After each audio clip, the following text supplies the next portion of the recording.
guys, so my lisp is getting better, as you can tell, hopefully it's like not even noticeable anymore. I was put on some medication about 5-6 days ago, and it has really brought down the swelling in my gums, so hopefully the lisp and the gum swelling never ever come back. I am very much so used to these really unpredictable and horrible side effects that come with having the disorder that I have, and I decided to make a video that is very monumental for me today. This August is the 1-year anniversary of having my sickness. I probably had it much longer than a year, but I was diagnosed about a year ago. I know it was August of 2017, and it was honestly one of the most life-changing moments of my life. On the 4th day, he told me that it's pretty certain that I have aplastic anemia, which is a severe bone marrow disorder. Basically, my bone marrow is failing. I categorize myself as two people: pre-sick STEPANKA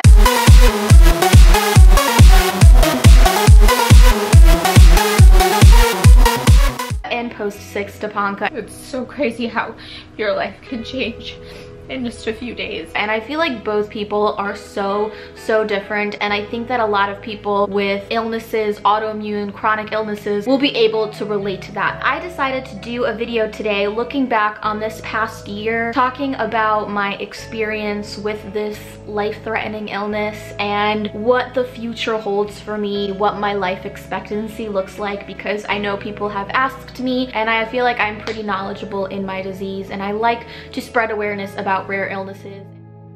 A year ago, I had just gotten back from a trip to Europe. I went to Vienna, Budapest, and I met with my family in Czech Republic, and I spent about 2 weeks there. I climbed a mountain, I got to explore some of the most beautiful cities in Europe, and unfortunately around that time, I started to notice that something was seriously wrong. I would get winded and exhausted very easily. My legs hurt so bad. I would start getting weird bruises all over my body. I've been bruising really easily. I don't know what it is. I'm actually going to a doctor pretty soon to figure out why. Weird blood spots just like randomly popping up all over, even when I shaved. Eventually, I did get back from vacation, and I decided that I would go see a doctor. And I remember the day that I was set to go there, I almost didn't go, but at the very last minute, I was just like, no, you know what? I have to go. I need to do this. I need to figure out what's wrong, so at least I can start doing something in order to make it better. And I really went in that day expecting the doctor to just tell me that I have a B12 deficiency or an iron deficiency, or it to just be completely dietary. So I get my blood work done, and they tell me that the results will be back in about 3 to 5 business days. The next morning at 8 a.m., I got a phone call that woke me up, and I let it go to voicemail. I immediately knew that it was going to be bad. My heart just dropped to the bottom of my stomach. I called them back. The lady on the phone told me to sit down, and she told me that I needed to find the closest hospital. Little did I know that that was the last time that I would be, to my knowledge, a normal person. And I spent the next week in the hospital getting a number of tests done. The list of possibilities was this big, but then as the tests came back negative, it was becoming clear that it was either leukemia or something else.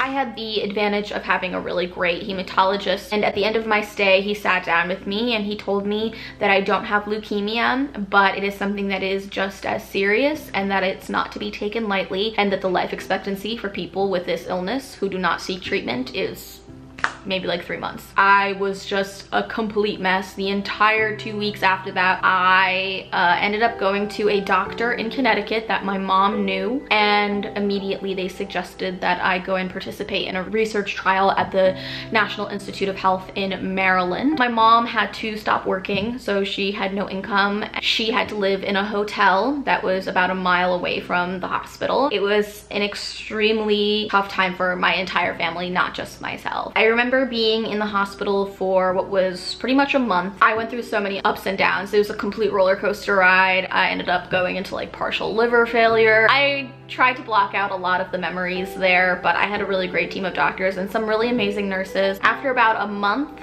I was discharged and I was told I can go back to Connecticut, but I still had to see my doctor several times a week. Now, I would get a transfusion, it would bump my numbers up for a couple days, but then they would come crashing down again. And I would film videos and I would put on a smile and act like everything was okay. It was only just to convince myself that everything was okay when everything really wasn't. I remember September 21st, I celebrated my birthday, and I just remember that my immune system was pretty non-existent and I couldn't really do anything and go out or drink. So my mom took me to this little bed and breakfast in the middle of nowhere, and we went in the middle of the day and there was nobody there. It was one of the first times that I had gone out into public, because up until that point I was really mostly just living in seclusion. That was a huge monumental moment in my journey. I felt like making it to my 27th birthday was like a huge milestone, and that I had survived so much in just the past couple months. In November, I had my 3-month follow-up visit with my doctors at the National Institute of Health. I went with my mom, and my doctors told me at that point that I would no longer be needing transfusions. And then a couple days later, I got home and I actually had a date with a guy, and it was my first time like actually going out like a normal 27-year-old. It was really, really awesome, and me and this guy ended up dating for a little while. For a little while, I felt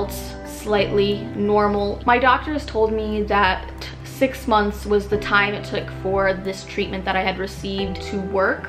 And so as the time was inching nearer and nearer to that 6-month mark, I was getting a lot more nervous. I knew that if this treatment didn't work, I really didn't have many other options, because I don't have a perfect bone marrow match. The 6-month mark came and went, and my numbers did stabilize to a very low level, but it was survivable. That was when I decided, you know what, screw it, I'm gonna move to New York City and I'm going to try to make the most of this life that I have been given. I had a new appreciation for life, and I didn't want to live life like a sick person. So I moved to New York for about 2 months, and during those 2 months, I really just went off the deep end. And in the back of my head, I knew that this was not good for my recovery. I planned a trip to Europe for this past summer. I went to get my blood work done, and we noticed that there was a massive drop in my numbers from the time I had moved to New York. My doctors, after monitoring me, came to the conclusion that I was experiencing a relapse, which could not have come at a worse time. All in the matter of like 2-3 weeks. My grandfather died.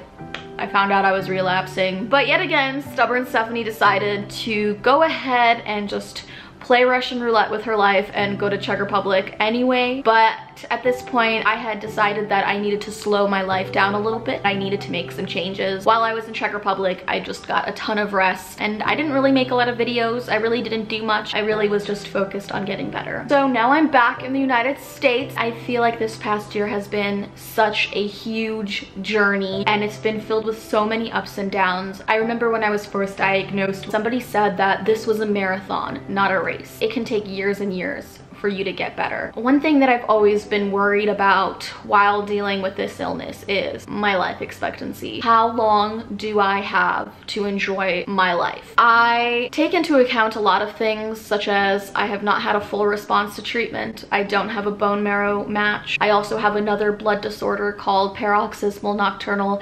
hemoglobinuria, which is long for PNH. At this rate, I try not to focus too much about how long I have. It's more about just enjoying the time that I have. No one can be certain of how long they have to live. There are some people who are perfectly healthy who get into accidents or have unfortunate things happen to them, and it's really about living life to the fullest. So yeah, that is it for today's video. I also want to remind you guys, I know a lot of you have, but if you haven't signed up for the bone marrow donation registry, I'm going to link my link below. It is a link to the website bethematch.org, and on there you can find a lot of information about the bone marrow donation process. And in fact, it's not scary at all. It's something that I encourage any healthy young person to sign up for, because you can potentially save a life. So go ahead, click that link. It would really mean a lot to me if you joined the registry. Thank you guys for listening to my story and looking back on this past year with me. Make sure to click the thumbs up button if you enjoyed this video. Subscribe to my channel by clicking on my face face,